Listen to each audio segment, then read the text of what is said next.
जय हिंद साथियों, एक नई वीडियो में आपका स्वागत है। सिंधु घाटी सभ्यता के इस पार्ट 2 पर। पिछले 2 वीडियो में हमने बात की थी स्टूडेंट सिंधु घाटी के ए टू जेड, जहाँ पे वो हमारे सिंधु घाटी सभ्यता क्या है, किसे कहते हैं स्टूडेंट, कौन कौन सा उनका प्रमुख स्थान था, भारत पर जो है कौन सा प्रमुख स्थान था, इन सभी टॉपिक के बारे में बात की है। वो वीडियो अगर आपने नहीं देखा, आपको मिल जाएगा लिंक डिस्क्रिप्शन बॉक्स पर, उसको उसे देख लीजिएगा। और आज की इस वीडियो में स्टूडेंट हम बात करने वाले हैं, इस वीडियो के अंदर हम चर्चा करने वाले हैं, डिस्कशन करने वाले हैं इससे संबंधित कुछ बहुत ही इंपॉर्टेंट जो है क्वेश्चन, और इसके साथ साथ स्टूडेंट इनका रहन सहन, इनका जो है पतन का कारण, इस पर आज सबसे ज़्यादा हम जो है स्टूडेंट नोटिस करेंगे इन टॉपिक्स को। लोथल की क्या थी, लोथल को किस कारण से जाना जाता है, तो आपको बता दूं स्टूडेंट, यहाँ पे कोई लोथल की बात करें स्टूडेंट, यहाँ पे कोई एक आपका डक यार्ड था स्टूडेंट, एक डक यार्ड था, इस वजह से आपको यहाँ पे को जाना जाता है। डक यार्ड आपको बता दूं स्टूडेंट, हमारी भाषा पर इसको बोलते हैं पनडुब्बी। पनडुब्बी लोथल से मिला मिला हुआ था, और जो है इस वजह से इसको जलियान अड्डा भी इसको कहा जाता है स्टूडेंट। तो लोथल लोथल से ये प्राप्त हुआ था, ठीक है ना स्टूडेंट। इसके साथ साथ आपको बता दूं स्टूडेंट, एक और क्वेश्चन बहुत ज़्यादा फेमस है, बहुत ज़्यादा बार पूछा जाता है, इनकी प्रमुख फसल क्या थी। तो इनकी प्रमुख जो फसल थी स्टूडेंट, वो थी हमारी गेहूँ। गेहूँ, वो थी हमारी जौ, और वो थी हमारी मटर। जौ और मटर, ये इनकी जो है प्रमुख फसलें थी स्टूडेंट। इसके साथ साथ एक और प्रश्न हमको सबसे ज़्यादा बार पूछा जाता है, वो प्रश्न ये है कि स्टूडेंट, वो प्रश्न है स्टूडेंट, यहाँ पे कोई जो पक्की ईंटों की से बने हुए घर थे, इनका अनुपात बताइए। तो पक्की ईंटों के जो बने हुए यहाँ पे को घर थे, इनका अनुपात बताइए स्टूडेंट। तो पक्की ईंटों के जो घर थे, पक्की ईंट के घर, इनका अनुपात मैं आपको बता दूँ स्टूडेंट, तो इनका अनुपात था 1:2:4, इनका अनुपात रहा था स्टूडेंट। इसके साथ साथ पूछा जाता है कि ग्रेट बाथ क्या था, तो आपको बता दूं मैं, ग्रेट बाथ था एक सार्वजनिक स्नानगार था। ग्रेट बाथ एक सार्वजनिक स्नानगार था, सार्वजनिक स्नानगार। तो यहाँ की जो है इतने ही मतलब वो थी स्टूडेंट, स्नानगार था यहाँ पे को स्टूडेंट, ये था, इसको आप बोलते हैं ग्रेट बाथ, ठीक है ना स्टूडेंट, ग्रेट बाथ इसको कहा जाता है। और इसके साथ साथ स्टूडेंट आपको बता दूं मैं, यहाँ पे को जो है स्टूडेंट सड़कें जो हुआ करती थी, वो 90 डिग्री एंगल पर मुड़ी हुई करता थी, मुड़ी हुई होती थी स्टूडेंट।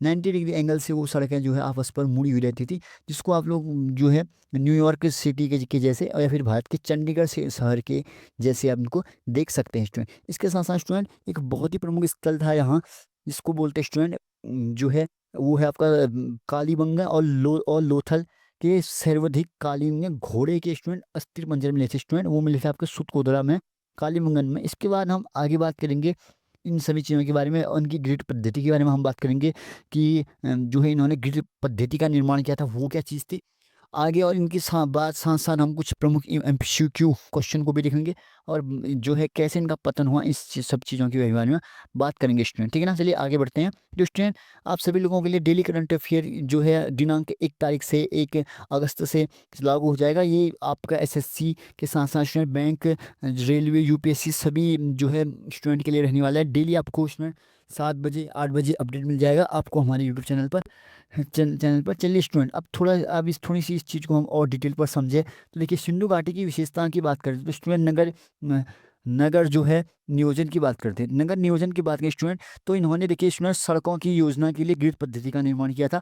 अब ग्रिड पद्धति क्या थी, देखिए स्टूडेंट, बात करें ग्रिड पद्धति के बारे में, तो स्टूडेंट ग्रिड पद्धति जो थी वो थी आपकी पक्की सड़कों से बने हुए मकान, पक्की सड़कों से बने हुए मकान और नालियों का उत्कृष्ट जल निकास, ठीक है। स्नानगार की बात करें स्टूडेंट, ग्रेट बाथ मोहनजोदड़ो में स्थित यह विशेष धार्मिक इस्तेमाल जाता था, और इसको नगर नियोजन की पद्धति, इसको भी आप ग्रिड पद्धति कहा जाता था। इसी को स्टूडेंट ग्रिड पद्धति कहा गया है, ठीक है ना।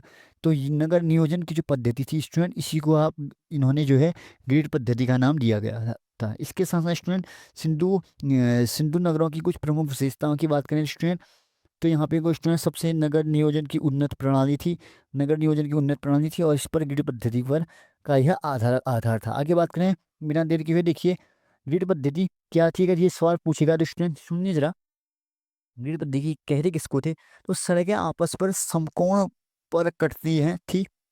जो सड़कें थी इसकी, वो आपस में समकोण पर कटती थी। पूरा नगर आड़ा तिरछा नहीं, बल्कि एक वर्गाकार, यानी कि कुछ वर्ग के आकार का होता है स्टूडेंट, इस टाइप का बॉक्स में होता था। यह प्रणाली आज जो है हमारे चंडीगढ़ और न्यूयॉर्क की शहरों की तरह है, यानी कि 90 डिग्री के एंगल पर, 90 डिग्री के एंगल पर स्टूडेंट कुछ इस तरीके से ये सड़कें हुआ करती थी, कुछ इस तरीके से ये सड़कें हुआ करती थी, ठीक है ना स्टूडेंट। ये कुछ इस टाइप से ये सड़कें हुआ करती 90 डिग्री के एंगल पर स्टूडेंट। यह जो है सड़कें बनती थी और एक वर्गाकार बॉक्स पर था ये पूरा, यानी कि इस तरीके का एक बॉक्स था। एक जो है स्टूडेंट इस तरीके का एक बॉक्स हुआ करता था ये, एक इस तरीके का बॉक्स भी ये हुआ करता था। ठीक है ना। इसके साथ साथ स्टूडेंट आगे बात करें तो हमारी देखिए ग्रिड पद्धति के लाभ, आसान यातायात व्यवस्था, समांतर जो है आपकी गलियां और मकान थी, जल निकास के लिए कुछ सुव्यवस्थित एक नक्शा बना हुआ था। इसके साथ साथ स्टूडेंट आगे बात करते हैं ये अन्य नगर नियोजन की विशेषताएं। तो मकान की ईंट जो जो वो थे 1:2:4 की जो ईंटें की इनका ईंटों का इस पद्धति में इन ईंटों का जो है स्टूडेंट साइज रहा था, इन ईंटों का जो है निर्माण रहा था। हर मकान में स्नानगार और कुआं मिला था, हर एक घर पर जो है स्नानगार था। ठीक है ना। इसके साथ उत्कृष्ट जल निकास प्रणाली थी, सार्वजनिक स्नानगार मोहनजोदड़ो ग्रेट बाथ था, लोथल से डकिया और जलवायु अड्डा मिला था, धौलावीर से जल संचयन के लिए तालाबों और बांधों का निकास के लिए स्थान मिला था स्टूडेंट। ठीक है ना। आगे बात करें स्टूडेंट कुछ इससे संबंधित महत्वपूर्ण प्रश्नों की। तो स्टूडेंट देखिए इनको आप नोट जरूर से कीजिएगा। सिंधु सिंधु सभ्यता में नगरों की संरचना किस प्रकार थी। तो ग्रिड पद्धति, सड़कें एक दूसरे पर 90 डिग्री पर काटती, इसको समकोण कहते हैं। ग्रिड पद्धति का लाभ जो है सुगठित नगर आसन यातायात और उत्कृष्ट जल निकास प्रणाली हुआ करती थी। ठीक है ना स्टूडेंट। इसके साथ साथ आगे बढ़े प्रौद्योगिकी और वास्तुकला के बारे में बात करूं। कुएं, स्नानगार, अन्नागार अति सुंदर जो है नलियों पर व्यस्त बनी हुई थी। लोथल पर एक जलयान अड्डा था। धौलावीर पर जो कुछ जल जो है स्टोर करने के लिए पानी को एक बहुत ही सुंदर प्रणाली थी। अर्थव्यवस्था की बात करें तो इनकी प्रमुख फसलें जो है इनकी गेहूं, जौ, मटर, तिल थे। इसके साथ साथ व्यापार समेत आपको मेटोसोपोटामिया से व्यापार का यहाँ पे के प्रमाण मिलते हैं। मुद्रा का प्रयोग नहीं करते थे, वस्तु विनिमय का प्रयोग करते थे। इसके साथ हस्तलिपि, मुहरे, मृदंड और धातु शिल्प, पिछली वीडियो में इस सभी के बारे में हम बात कर चुके हैं, वो वीडियो आपने नहीं देखा उसको जरूर से देख लेना। आइए बात करते हैं धार्मिक जीवन की। तो धार्मिक जीवन की बात करें स्टूडेंट, ये प्राकृतिक पूजा, प्रकृति को भी सब कुछ मानते थे, मतलब प्रकृति इनके लिए सर्वोपरि है। प्रकृति प्रकृति को देवी भी मानते थे, ये प्रकृति की ही पूजा करते थे। और ये लोग जो प्राकृतिक, इसके साथ साथ कुछ प्राकृतिक जो है जानवरों की भी पूजा करते थे।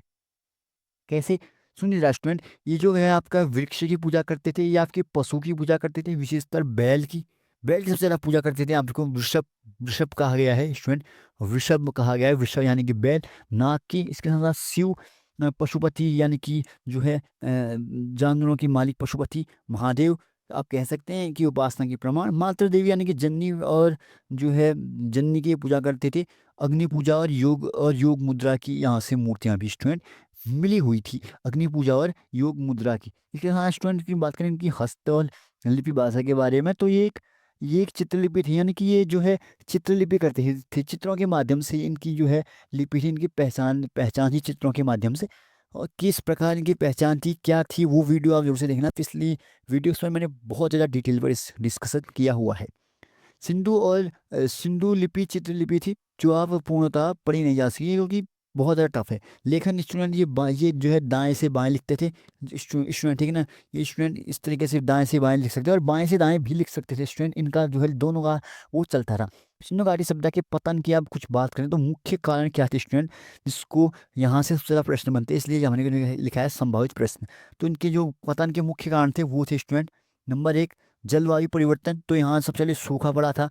इसके साथ नदियों ने अपना जो है स्थान वो बदल दिया था, भले वो आपका राखी गढ़ी का एरिया था या फिर आपका सिंधु वाला एरिया था, तो नदियों ने अपना स्थान बदल दिया था।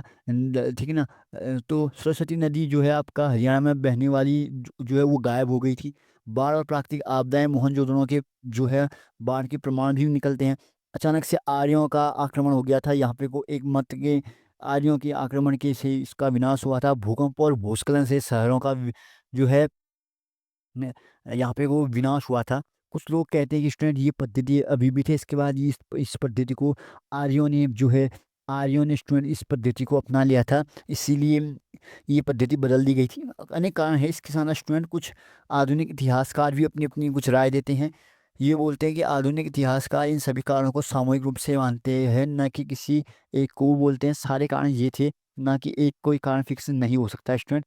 इसके साथ साथ स्टूडेंट कुछ कार्बन डेटिंग से पता चला था स्टूडेंट यह जो है 2400 ईस्वी से 1700 ईस्वी तक चली थी, यानी कि बहुत बड़ी। और अब जो है स्टूडेंट राखीगढ़ जो आपका हरियाणा पर है स्टूडेंट, यहाँ का सबसे बड़ा स्थल माना जाता है स्टूडेंट। हरियाणा का राखीगढ़ सबसे बड़ा जो है बड़ा स्थल माना जाता है। कुछ महत्वपूर्ण प्रश्न आपके बारे में हम डिस्कशन कर रहे हैं इस जो है सीरीज से बनने वाले। तो पहला है आपका महत्वपूर्ण प्रश्न की बात करूँ तो सिंधु घाटी सभ्यता का सबसे बड़ा स्थल कौन सा था? वो आप लोग जानते हैं राखीगढ़ी था। ग्रेट बाथ कहाँ मिला था? वो मोहनजोदड़ो पर था। सिंधु लिपि कैसी थी? तो स्टूडेंट सिंधु जो लिपि थी वो जो थी स्टूडेंट, वो थी चित्रलिपि, जो इसको आप लोग बोलते हैं फोटोग्राफी। और इसके साथ साथ स्टूडेंट सिंधु सभ्यता समुद्री व्यापार जो चलता था वो था लोथल से। सिंधु घाटी सभ्यता पशुपति मूर्ति करते थे वो शिव की। इसके साथ साथ कुछ आपके जो है इंपॉर्टेंट क्वेश्चन जो आपके एग्जामिनेशन पर बनते हैं, बट स्टडी पॉइंट एक्सक्लूसिव से। चलिए शुरू करते हैं। तो स्टूडेंट क्वेश्चन नंबर 7 है, सिंधु सभ्यता का प्रमुख आहार क्या था? तो ये थी गेहूं, जौ, मछली, मांस।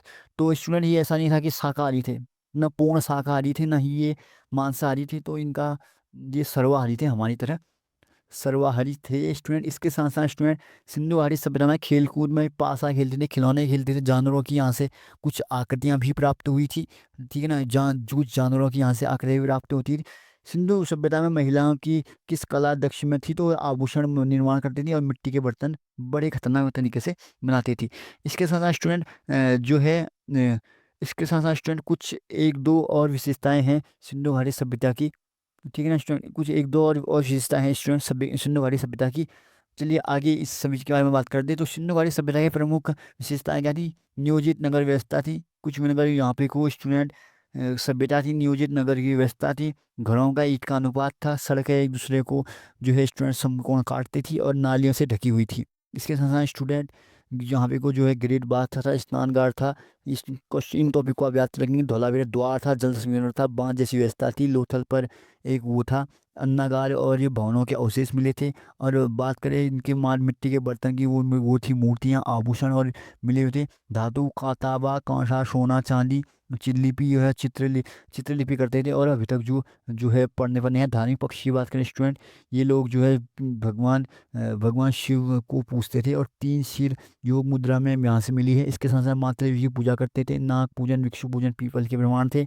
योग मुद्रा की बात करें, यहाँ से आध्यात्मिक संकेत मिलते हैं। और जिनका पतन के कारण मैं आपको बता चुका हूँ अभी तक, वो थी ने मार्ग बदल दिया था और मोहनजोदड़ो में बाढ़ आया था और जलवायु परिवर्तन हो गया था।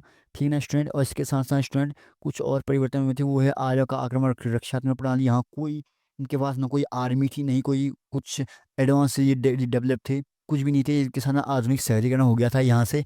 और आर्थिक पतन, व्यापार से जो इनके व्यापारिक संबंध थे वो टूट चुके थे। और आज के इतिहास का ये पतन के जो कारण है स्टूडेंट, यह एक से ज़्यादा मिलते हैं, एक से ज़्यादा मिलते हैं स्टूडेंट। इसके साथ साथ वैदिक सभ्यता का आरंभ हो गया था, जिसको आप बाद में बोलते हैं स्टूडेंट सिंधु सभ्यता के बाद आर्यों का आगमन, जो वैदिक सभ्यता की संस्कृति के रूप में थे। और ये जो थे स्टूडेंट वैदिक सभ्यता, इसको 1500 से 1000 ईस्वी तक ईसा पूर्व स्टूडेंट ये चली हुई थी स्टूडेंट। उम्मीद